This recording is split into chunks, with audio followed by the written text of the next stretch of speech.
Hey everyone, welcome to Strange Stories, where we explore near-death experiences and supernatural stories from people who've had a glimpse of the other side. If you enjoy our content, please consider liking the video and subscribing to our channel. Without further ado, let's get to the story of the day. The sudden burst of blood that became into an infinite flow quickly turned into a sudden process of feeling very, very chilly. I felt as if I were freezing, as if life were fleeing me. I was shivering violently on a surgical bed, and the very dedicated physicians and nurses were doing everything they could to keep me covered with blankets and chatting to me. My doctor had just departed after a lengthy and tough labor. She'd witnessed the birth of my son. She'd noticed me smiling and feeding him. She'd given the staff instructions to check on me to see if I was well, given that there had been no normal bleeding during the birth, only the placenta and the baby. I heard people calling her name and urging her to come back. I had clenched my eyes to the point of excruciating agony as a result of the freezing that had engulfed every single limb and that I'd been sensing in such detail during those minutes. I couldn't stop thinking about God and felt compelled to leave, to let go. Then, barely opening my eyelids, I asked the nurse, clutching the cross hanging from her neck, which was lying on my chest, "Do you believe in God?" She was working on saving me when she turned to me, removed the necklace, and placed it in my hand. That's when I began to float. I scarcely glanced at the cramped operating room. My doctor's phone was ringing off the hook. As I was hovering above, joyful, healthy, and excited, I noticed her looking at my body and talking to it. I was dragged into this amazing pool of light as though by a vacuum cleaner before I knew it. That pool is still the most gorgeous and flawless thing I've ever seen. I can't define it as anything other than a thing, for lack of a truly better word. However, the one word I'd use to characterize the entire experience or journey would be reality. That pool, that place, that event was the most real thing that's ever happened to me. On that background, the life I'd been living on Earth was an insignificant second of an experiment in which I'd volunteered. I wasn't Anna, the lady who'd just given birth, but I was a light being. Light in every sense.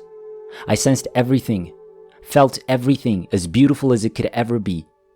I thought and understood everything and was floating around inside the pool happily. Finally back. I had a brusque memory of my husband and children, of our house, and of friends and relatives, and I knew, I'm not sure how, but I knew that they'd be fine whether I was with them or not. Next, I was supported by light pool waves that felt so gentle and caressing, like a mother's touch and a mother's love. I floated into space that was neither too bright nor too dark, but it was a place without limits. Then I saw 7 and some more shades of light or light beings moving towards me. We didn't have speech. We conversed, but not a single vocal word was uttered. The very central being was my deceased mother-in-law, who told me they'd be keeping me company until I returned. I told her, "I would so love for you to be with us and play with your grandchildren." And she answered, "Don't you worry at all. Before this child was born, we went together to all the gardens and lovely forests, and we laughed, played, and sang together.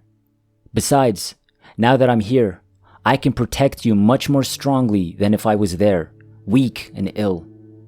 My aunt, father-in-law, and grandmothers were all there, but the others weren't Earth relatives. They led me to a library, which was a multidimensional composition. I wouldn't even call it a structure. Apparently, I had a job up there and had left it briefly when coming to Earth because I needed to experience certain things and learn certain things in order to be able to continue my work.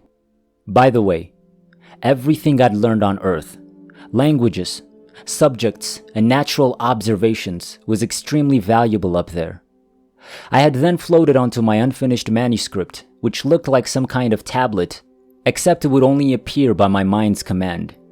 It had data from a long time ago, but since I already knew it, I didn't even look back. I simply stared at it. From where my forehead is, now that I'm human again, appeared these strange characters or letters, round and perfect, in a language I'd known seemingly forever. However, now that I'm back in my normal form, I have no idea, as if a veil was placed over my head upon my return. There were many other light beings doing similar work, and yet I knew not every soul or light being is given such a task. Ours was a team destined to do this. Others were destined for other work. Time and space had no physicality, no validity. I'd call the whole thing freedom. The perfect freedom which every person I know aspires to, fights for, and dreams for. I found myself far from the pool in the library, but looking at the earth from space or cosmos. A light being had risen next to me, pointing towards the planet and a voice asking, "Look there. What do you see?" I said, "I see the earth." "Look again. What do you see now?" Suddenly, I saw what the voice saw.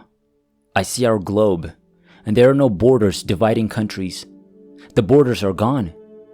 He continued, "This is why you're going back. You have a mission." That's how I returned. I was an avid reader before, but I became even hungrier for knowledge, absorbing lots of information the entire time. I became more conscious of the environment, of clean air, clean water, world hunger, wars, and poverty. I developed such empathy that it's difficult not to feel the pain of another human being at times. I kept talking to representatives of various religions, and they didn't have much to say. I've been having out-of-body experiences more frequently and intensely than ever before, usually at night, and I do have certain extrasensory moments. However, I avoid working on them, or rather, do not wish to get too deep into them. I do, at times, get nostalgic trying to figure out what the mission was, but overall, it was the best thing I've ever experienced in my life here on Earth.